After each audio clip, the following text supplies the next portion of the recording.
Hello everyone, my name is Leen Sleiman, and I want to talk to you today about a reality many of us have become far too comfortable ignoring: gender inequality in Lebanon.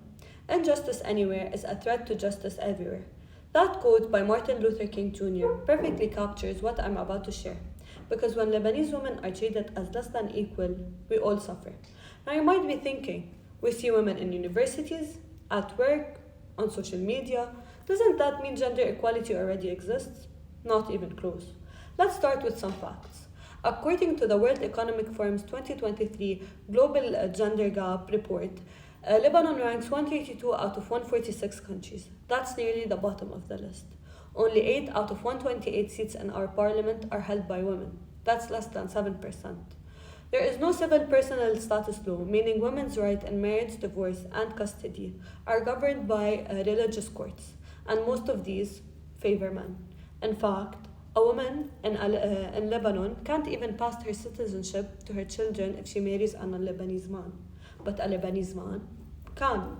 This is the definition of legal discrimination, and it's happening in our own homes, families, and government. But number only tells a part of the story.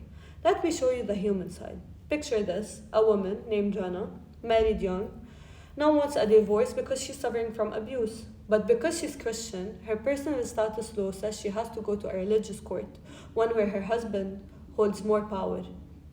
She could lose her kids, her home, her voice. This isn't a rare case. It's the daily reality for countless women across Lebanon. So let's ask, who is benefiting from this system? Certainly not the mothers, daughters, and sisters of Lebanon. The people who benefit are those in power, religious institutions that refuse to let go of outdated authority, and political leaders who treat women's issues as optional. And what happens when women are held back? We all lose. Our economy loses. Studies show that if women participated equally in the workforce, Lebanon's GDP could raise by 29%.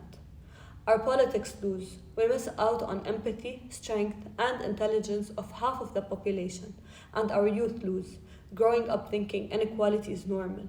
Gender inequality is not a women's issue. It's a national issue, a justice issue, a future issue.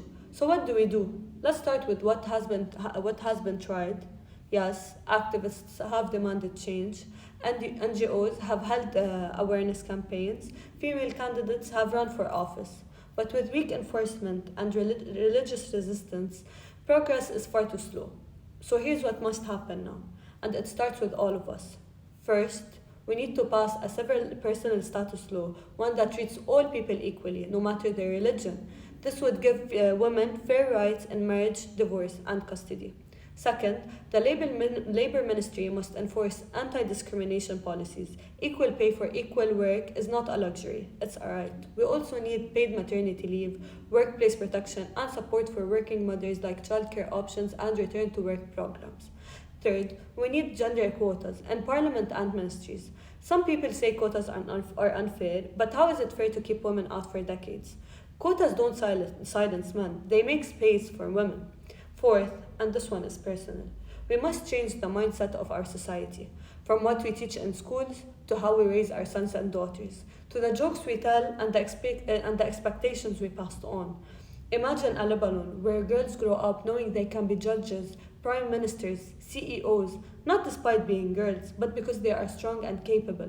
Imagine mothers no longer fearing losing custody of their own children, just because a law says their husband gets more power. Imagine men and women standing side by side, not in competition, but in collaboration. This is the Lebanon we deserve. So here's my call of action. Talk about this. Share your story. Listen to others. Support female candidates in elections. Follow and amplify activists working on this issue because they need our voices. Challenge gender norms when you hear them even at home, even from your friends. And if you're a student, a voter, a dreamer, know that your voice, your vote, your voice matters. This is not a girl's fight. This is Lebanon's fight. Let's be the generation that doesn't stay silent. Let's be the generation that rewrites the law. Let's be the generation that finally says enough is enough. Thank you.